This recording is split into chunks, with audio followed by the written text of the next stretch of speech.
নমস্কার। দেখুন, আমি আজকে মেয়ে স্কুলে গিয়েছিলাম। তো অনেক দিনের পুরনো এক বান্ধবীর সঙ্গে দেখা হয়ে যায়।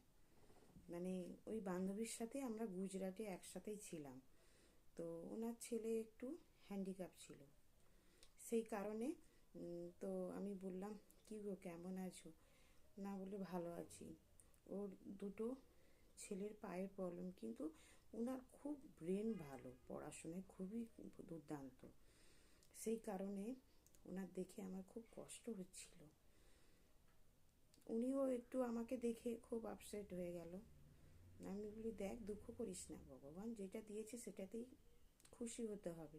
কেন, তোর ছেলে তো খুব ব্রেনই ছেলে না?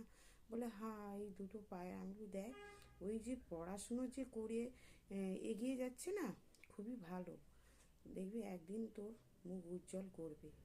তখন আমি একজন পুরনো দিনের একজন আমার ঠাকুমা বলতো, উনি আমার মুখের দিকে তাকিয়ে অনেকক্ষণ না চোখটা ছলছল করছি, যে ওনারও ছেলে যখন ছিল ছোট, আমারও ছেলে ছিল ছোট। তো সেই কারণে ওনার আমার দেখে খুব কষ্ট হচ্ছিল।